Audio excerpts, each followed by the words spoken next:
எல்லாருக்கும் வணக்கம்.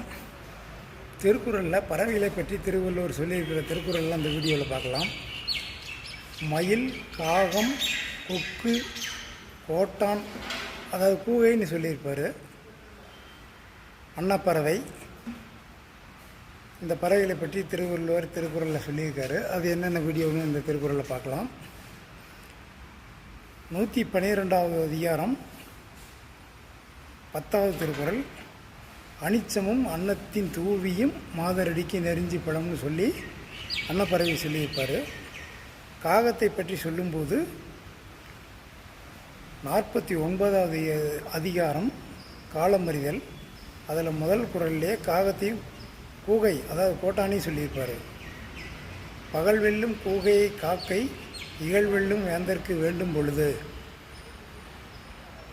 காகத்தை பற்றி இன்னொரு திருக்குறளில் சொல்லியிருக்கிறார். 53வது அதிகாரம் சுற்றந்தலால். அதில் 7வது திருக்குறள், காக்கை கரவா கரைந்துண்ணும் ஆக்கமும் அன்ன நீரார்க்கே உள அப்படின்னு சொல்லியிருப்பார். கொக்குன்னு சொல்லும்போது 49வது அதிகாரம் காலமறிதல். அதில் 10வது குறள், கொக்கு ஒக்க கூம்பும் பருவத்து மற்றதன் குத்து ஒக்க சீர்த்த இடத்து அப்படின்னு சொல்லியிருப்பார்.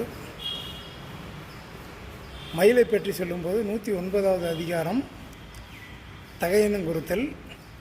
அதில் முதல் குறள், அணங்குகொள் ஆய்மயில் கொள்ளோ கணங்கொள்ளை மாதர்கொள் மாளும் என்னெஞ்சு.